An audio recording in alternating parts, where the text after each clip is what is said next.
Esto es Un té con Bárbara y Ana Paulina. Bienvenido. Aquí se habla de educación en casa desde la perspectiva de dos madres con una amplia experiencia, pues hemos educado de esta manera a nuestros hijos por muchos años.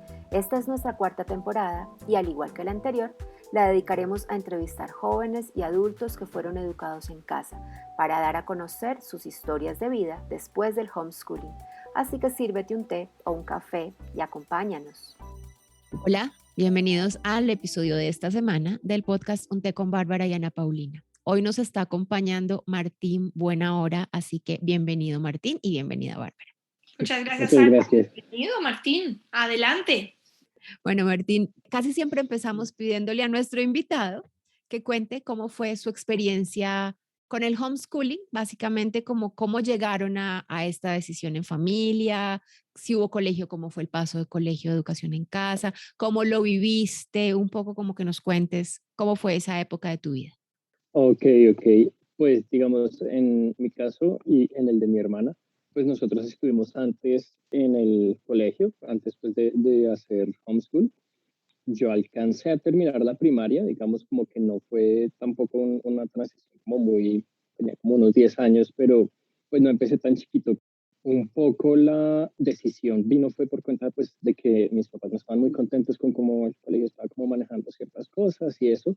Y pues es un poco como que planteó la inquietud de, bueno, pues definitivamente no queremos que sigan yendo a este colegio, pero pues entonces ahora toca buscar otro y todo.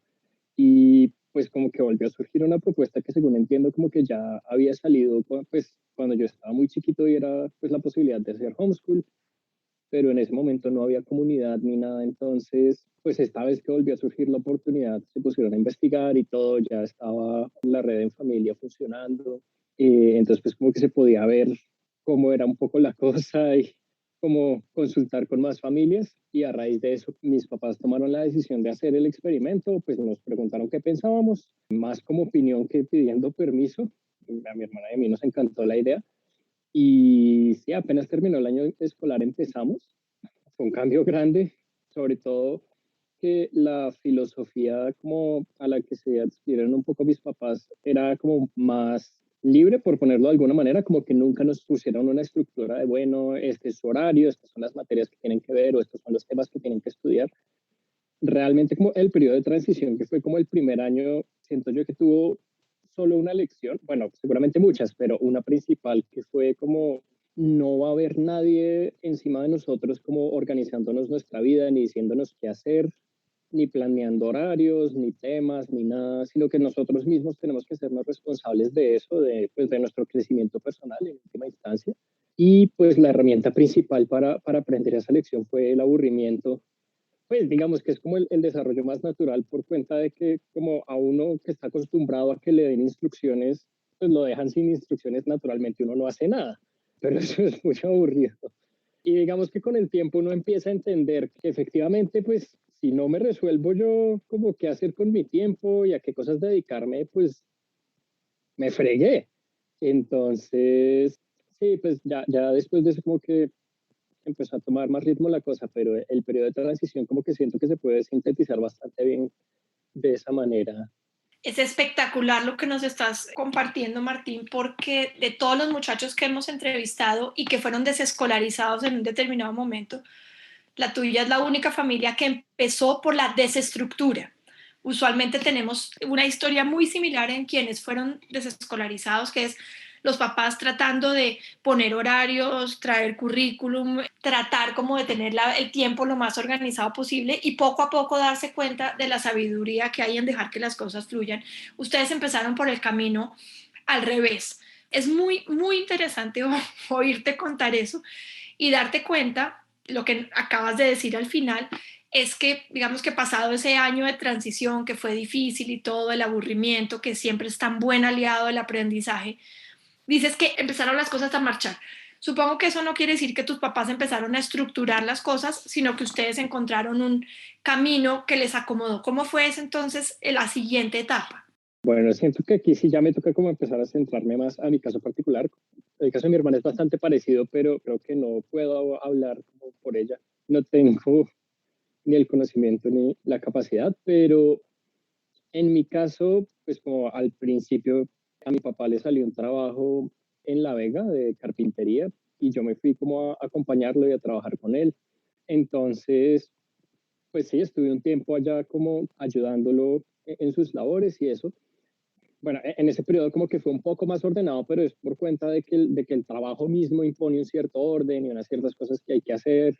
Pero después cuando volvimos, que ahí sí ya me parece que es como cuando parece más casualidad que cualquier otra cosa, yo tenía un computador que por cuenta de diversas cosas se dañó y pues cuando lo estuvimos arreglando y todo terminamos instalándole fue el sistema operativo Linux por cuenta que instalarle Windows y eso como que se nos complicaba un poco por diversos motivos y recuerdo muy puntualmente una tarde que estaba ahí en el computador viendo cosas, que cambiando el fondo de pantalla, que no sé qué, y muy ingenuamente como que me puse a leer los comentarios y apareció uno que decía, como vea, si pone este comando en la consola desbloquea un juego escondido que hay. Naturalmente pues me dio curiosidad, metí el comando y borré el sistema operativo. Entonces, pues después como del pánico inicial y todo, fue como, bueno, reinstalé esa vaina y todo, pero después de reinstalar fue como, esto se puede reinstalar, como el computador básicamente quedó igual que antes que me hubiera puesto a hacer pendejadas por ahí, y está bien. Pues bueno, esto está como interesante y a raíz de ese comentario empecé como a explorar un poco más por ese lado desde el punto de vista como de ingeniería de sistemas, como empezar a meterme como a ver por debajo del capó qué estaba pasando en el computador y cómo funciona eso y qué dañe y qué arregle y qué todo. Entonces, pues como que ahí siento que ya el interés empezó a llevarme mucho por ese lado y en ese sentido, digamos, como que siento que a partir de ahí las cosas empezaron a coger un cierto ritmo, era porque como que en ese momento, puro por casualidad, encontré algo que me tramó mucho y como en lo que me empecé a meter muy por mi cuenta, digamos, también muy independientemente. Entonces sí, el arranque siento que fue un poco como eso. Me encanta eso, cuando hay un muchacho que empieza a aprender por su cuenta y que además está feliz haciéndolo y que lo que está haciendo no es necesariamente lo escolar, siempre hay una tía antipática que dice, bueno, y las matemáticas y sociales y biología, entonces yo voy a ser esa tía antipática, es cómo cubriste lo básico o lo superior que te permitió después presentar el ICFES y entrar a la universidad. La verdad es que en ese frente como no hice nada. Al principio al menos, digamos, como que no formaba parte de las preocupaciones iniciales, como dando una respuesta concreta a eso, sobre todo en análisis, una preocupación que pues sí, yo tuve y también era la cuestión del servicio militar. Un poco por cuenta de eso fue que empecé a validar bachillerato, como que empecé a ver otros temas y eso, pero pues realmente como muy por cumplir los requisitos, como que yo realmente siento que eso, como dicen, me entraba por una oreja y me salía por la otra. No más apuntar que tuve serios problemas pasando las materias de humanidades, particularmente la de filosofía, que pues es la carrera que estoy terminando ahorita. No puede ser. Pues sí, como estaba viendo más cosas, pero sin ningún interés realmente.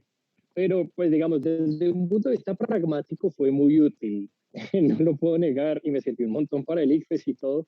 Pero sí, como los temas con los que realmente me metía y de los que realmente estaba aprendiendo, siento yo era a medida que se iba desarrollando de forma orgánica mi interés, ¿no? Entonces, pues a medida que uno empieza a ver como cosas de sistemas, pues sale la programación y el álgebra, digamos, algo de historia que también es útil, muy limitado a historia de la computación, al menos en ese momento, pues después como también empecé a ver más cosas de historia en general, pero sí, como que los temas a los que me iba acercando era más bien como ese desarrollo orgánico a partir del interés inicial que tenía.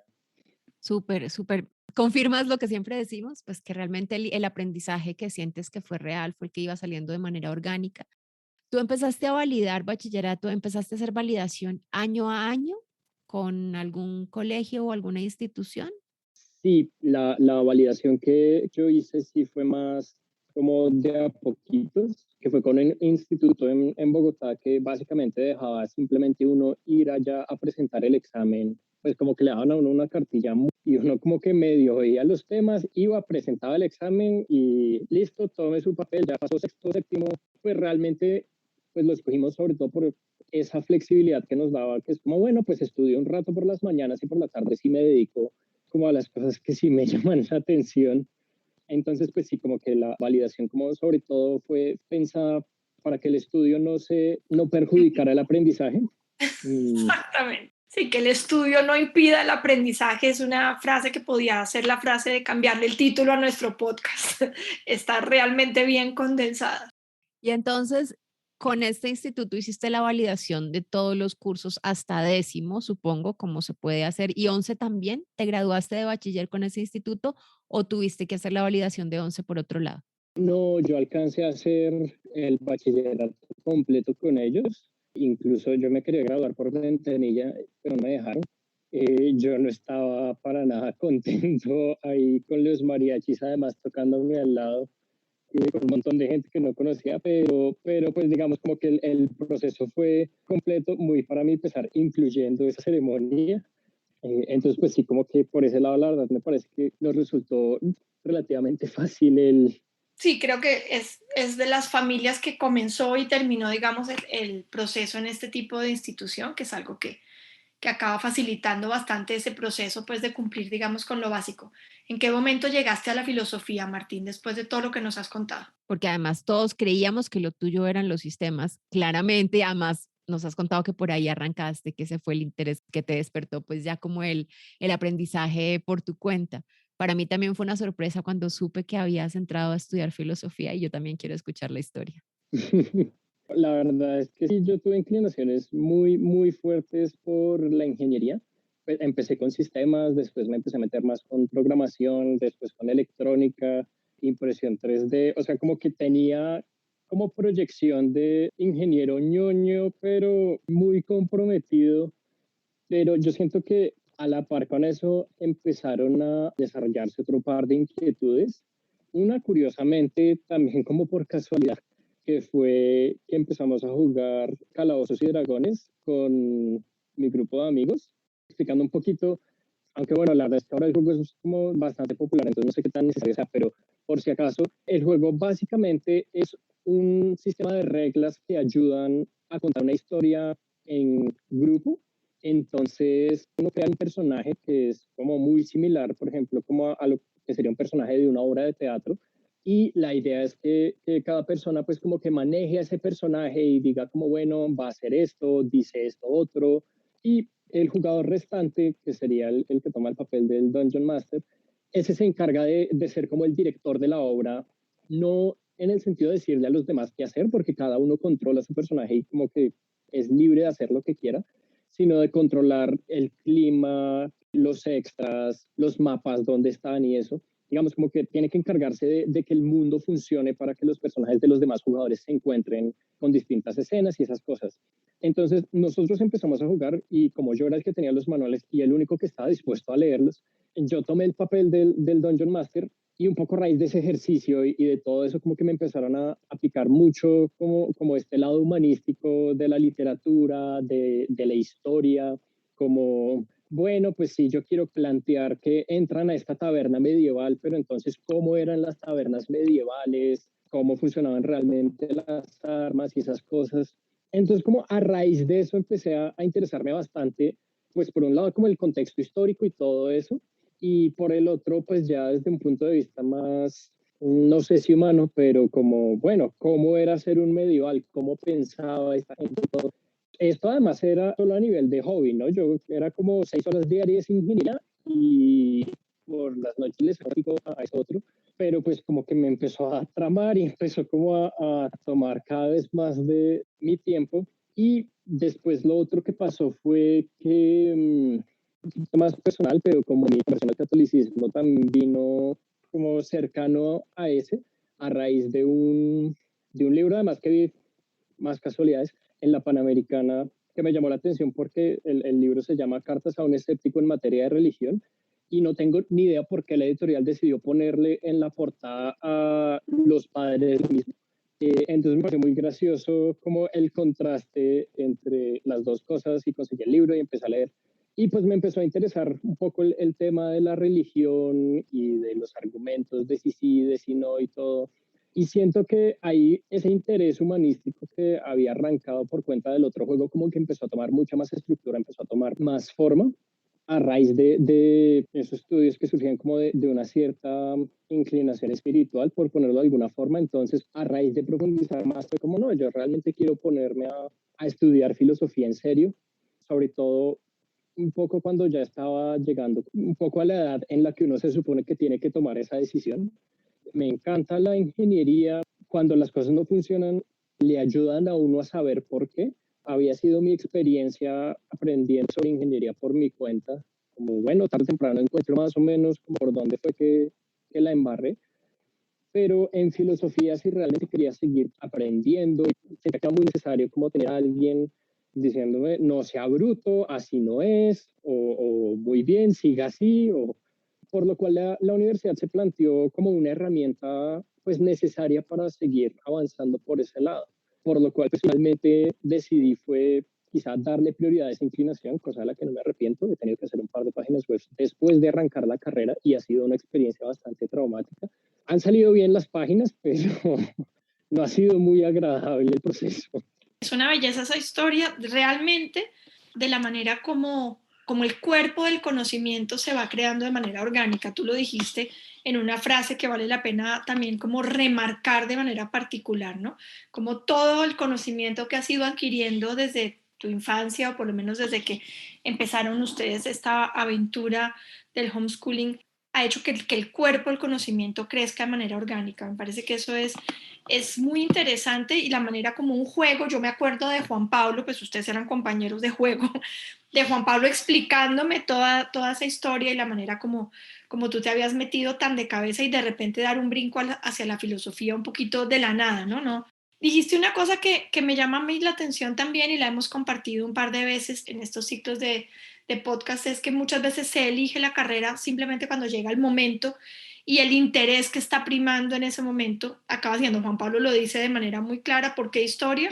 Porque era el interés más fuerte en ese momento. Tal vez si hubiera sido, no sé, 8 meses antes o un año después, habría sido un poco distinto. Es bonito como constatar cómo todas estas ideas preconcebidas con respecto a la educación, a que hay que tener una línea, y que esa va a ser el resto de tu vida, y todas estas cosas como apocalípticas que nos dicen que tienen que ver pues con la educación a tan temprana edad como decidir yo esto es lo que voy a hacer el resto de mi vida, no necesariamente funciona. Me pareció oírte decir que estás llegando al final de esa carrera. ¿Cómo ha sido la experiencia universitaria, Martín? No solo con la filosofía, sino con la escuela, porque definitivamente pues sí es algo que se sale completamente de ese molde, a pesar de que ya nos adelantaste un poco de que lo vieron como una herramienta importante o necesaria para el proceso. El proceso como de volver a una institución educativa fue interesante como en muchos sentidos. Siento que uno de los primeros shocks que tuve cuando entré fue pues como una cierta inseguridad de, bueno, no tengo ni idea si pues como que realmente estoy al nivel de mis compañeros, si sé lo mismo que ellos, como que no tengo ningún referente. Además que pues en general como bueno, ya es una discusión un poco más sutil si el sistema educativo, al menos como está planteado, invita a la comparación, pero al menos sí la facilita. Entonces, pues, no caer en esa tentación fue siempre un esfuerzo difícil, como, ay, me está yendo mucho mejor o me está yendo mucho peor, o este tipo de cosas como que fue difícil, como, no, yo estoy en mi propio aprendizaje y en mi propia cosa, como si a los demás les va bien chévere, si les va mal, pues, ¿cómo los ayudo? Pero eso fue una de las cosas más difíciles cuando entré, sobre todo esas cosas que me habría gustado aprender mucho antes, que es el valor del descanso. Siento yo que la forma en la que nos educamos y como empezamos a tomar el estudio desde pequeños, esa independencia y sí, como yo encargarme de mí mismo, da una maquinaria muy chévere, una disciplina bastante fuerte para el estudio y que pues sé que me da pereza leer esto, pero aún así me pongo a leerlo y todo.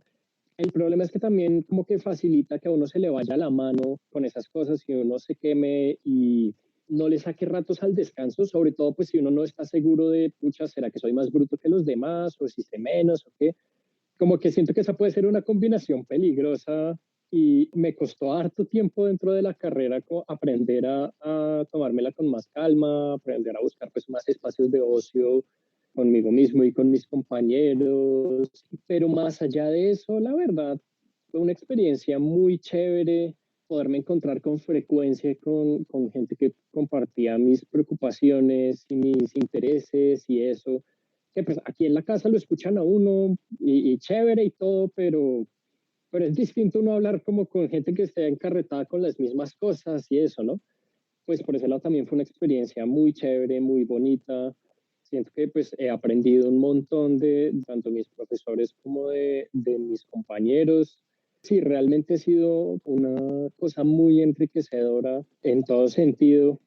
Ahorita pues ya estoy en mi último semestre de la carrera, pues ya es un poco quizá también reafirmando lo que decías ahorita, Bárbara, como uno no sentirse tan comprometido con eso de ya tomé la decisión y me quedo con esto. Por eso es que estoy haciendo la tesis, es que realmente a mí no me gusta la idea de hacer carrera académica, como quiero hacer filosofía, me quiero dedicar a eso, pero no quiero formar parte de una institución educativa como lo es la universidad y pues no me llama mucho la atención meterme en esos mecanismos y en esas cosas, entonces ahorita como que estoy empezando otro estudio y estoy aprendiendo sobre forja tradicional, intentando ser un poco émulo de mi querido Spinoza, que a pesar de ser filósofo vivía de pulir lentes para telescopios. Pues digamos, pienso ahorita un poco la idea es intentar ganarme la vida con la forja y así poder como financiar pues, mi trame con la filosofía y los proyectos que tengo en mente y todo. Siento que es un desarrollo orgánico. Mi novia casi me saca un ojo, con toda la razón del mundo. Además que fue un poco repentino también, pero pues así es la vida, ¿no? Estoy fascinada oyéndote hablar de varias cosas. Primero, el tema del descanso y que para ti fue más difícil parar y encontrar los espacios para descansar. Porque sé que en el imaginario de mucha gente está la idea de que si uno no está, si no llevan las rutinas, si nadie les está exigiendo todo el tiempo por todos los años del colegio, van a ser unos vagos, ¿sí? Y esto es todo lo contrario. Nadie te estuvo exigiendo, nadie te estuvo marcando, nadie te estuvo contando y cronometrando. Y cuando tuviste que entrar a la universidad, te metiste tan de cabeza que se te olvidó parar a descansar. Entonces, me gusta que lo digas y espero que la gente que oye el podcast le encuentre el valor que le veo yo cuando lo dices. Y esto que estás diciendo es más o menos un poco como estudié una carrera universitaria que va a ser mi hobby y voy a estudiar un oficio artesanal que va a ser de lo que voy a vivir. También como el revés de lo que mucha gente podría pensar, pero me encanta. Yo me estaba acordando mientras te oía hablar, Martín, que la primera vez que yo oí hablar de que una persona era un doer, que hacía muchas cosas, fue con respecto a ti, cuando eras adolescente. Y empieza a salir todo, me estaba acordando de tu papá, pues que ha trabajado siempre con las manos, ¿no? Como artesano, la madera. Empecé a ver como las cosas que hacían tus papás y que había olvidado. Y ya estoy metida últimamente en el tema de la filosofía, como que siempre me había bordeado, pero encontré un canal de YouTube francés de un profesor de filosofía absolutamente espectacular y me enteré por Juan Pablo, que es el que todo lo sabe, que Platón era una especie de luchador griego, cosa que yo no sabía, o sea, era un atleta, no tenía la menor idea, para mí era un pensador simplemente y no sabía que los filósofos hacían otras cosas. Entonces es lindo oírte decir eso de Spinoza y es lindo saber que tendrás seguramente toda la vida diferentes caminos hacia dónde avanzar. ¿Cómo fue tu socialización en la universidad? Ya nos has hablado un poco de esa sensación de estar en competencia, de estarse comparando y poder ponerle freno a eso, que es dificilísimo. Pero ¿cómo fue la relación, sí, de amistad, de fácil, difícil? Esa siempre es una pregunta obligada. Sí, además me acuerdo mucho en los primeros semestres que la universidad a veces organizaba desayunos para los papás, que conocían la facultad y eso. Y me acuerdo que mis papás me contaron después del desayuno este que otra pareja de papás pues habían en un momento, y ustedes son los papás de Martín, el que hizo homeschool, no, consíganle a un psicólogo o algo porque el cambio debe ser muy traumático, no sé qué, pues con una preocupación real, no como por prejuicio ni nada, pues digamos, no era en mala fe. Al menos mi experiencia con eso sí fue muy tranquila. como lo de la competencia, sí es cosas que como que uno se arma en su cabeza y eso, pero el ambiente, digamos como que siento que mi relación con mis compañeros siempre fue muy tranquila, muy agradable, desde el principio además, como no tuve realmente ningún problema con eso. Y digamos, ahorita hemos ido a lo largo de los años pues estrechando bastante las amistades que se armaron al principio, también he ido conociendo un montón de personas en un montón de contextos distintos, digamos, no solo estudiantes, sino también he llegado a tener pues como amistades cercanas con algunos profesores, con algunos otros proyectos pues que hace la universidad, que también lo llevan a uno a otro tipo de contextos muy distintos. Como dices, es de esos temas que toca comentar porque hay que comentarlo, pero pues sobre los que realmente siento que no hay mucho que comentar, como pues sí, lo normal. O sea, no fue un problema la Sí, no se me socialización. ocurre nada muy peculiar. Muy bonito que además cuando te pregunto de la socialización, no recurres, digamos, al lugar común de los amigos, de las fiestas, de los compañeros, sino de la socialización amplia con colegas, con profesores, con personas de diferentes edades. Y eso es algo que siempre nos gusta como recalcar. La socialización no es necesariamente eso que nos han dicho que es y a lo cual se le tiene tanto miedo con respecto a los homeschoolers como para recomendarles amablemente un psicólogo. Creo que estamos llegando al final de esta entrevista. Otro para hacer una segunda parte o hacer un conversatorio. Creo que, no sé por qué se me está ocurriendo hacer un conversatorio de muchachos homeschoolers. Hemos tenido unos invitados con los cuales debe ser bueno crear un debate en nuestra siguiente temporada. Pero siempre hay una pregunta que hacemos que es, ¿qué pensaste que te íbamos a preguntar y no te preguntamos? O ¿qué hubieras querido compartir que no te preguntamos? Así como otras cosas que quisiera contar o compartir, la verdad, como realmente siento que el formato como ayuda a que vaya saliendo lo esencial pues las anécdotas y todo eso. Entonces tampoco siento que quede con algo más por compartir. Bueno, entonces yo te hago una última pregunta. ¿Qué fue lo que más te gustó de haber sido educado en casa? ¿Qué es lo que recuerdas con más gusto, más cariño? Ok, hay muchas cosas, pero yo creo que como que lo más especial para mí ha sido, siento que para mí eso ha sido importante al punto de que realmente no creo que me pueda dejar de considerar homeschool nunca. Es un poco esta idea de que el crecimiento y el aprendizaje se va dando al propio ritmo y mejor dicho, como a mi ritmo y en mi orden y que no tiene ningún sentido correr o forzar ciertas cosas que siento que como dado mi carácter es una lección que yo no solo necesito como aprender una vez, sino todos los días. Es algo que a mí en lo personal me cuesta mucho trabajo y siento que es algo que cuando miro hacia mi pasado, no solo pues por la influencia de mis papás, de mis amigos, de mi entorno, sino por el proceso mismo, como que está ahí claramente, como, hombre, fíjese en esto, es importante. Y es una lección que yo atesoro mucho, es algo que me gusta tener muy, muy en cuenta y que siento que es lo más especial que me dejó todo este proceso. Resumes mucho de lo que hemos compartido, mucho de lo que hemos hablado, Ana Paulina y yo durante mucho tiempo con respecto a la realidad de este tipo de aprendizaje, a todo lo que lo hace realmente real, valga la redundancia. Te agradecemos mucho que nos hayas dedicado este rato, Martín. Quedas invitado para un próximo evento que queremos armar con muchachos como tú. Hay mucho todavía para compartir, pero hemos querido como ponerle unos ciertos límites de tiempo al podcast para que tengan como esa longitud con la que la gente se engancha de manera más fácilmente. Ana, no sé si quieres cerrar tú. Bueno, no, yo cierro también dándole las gracias a Martín por aceptarnos la invitación, por contarnos de esa manera tan suya su vida y sus vivencias. Y bueno, gracias, gracias por estar acá. No, muchas gracias a ustedes por el espacio, por la invitación y muchas gracias por todo lo que han hecho por el homeschool pues aquí en Colombia en general. Gracias por pues todo lo que han planteado y por todas las oportunidades que nos han abierto a nosotros que ahora podemos también venir a compartir con ustedes acá. A ti por esas palabras tan lindas y por todo lo que compartiste con nosotros. Es un gusto realmente tener una persona que fue gestora de su propio aprendizaje. y cuyo cuerpo de conocimiento orgánico, como tú lo dices, ha sido el producto de su propio caminar. Es realmente como que de alguna manera dice, ok, entonces sí existen seres reales que fueron gestores completamente de su aprendizaje. Martín, mil y mil gracias. Saludes en tu casa. Y así terminamos entonces hoy. Muchas gracias también a las personas que nos siguen escuchando y espérennos para la próxima semana con un nuevo invitado.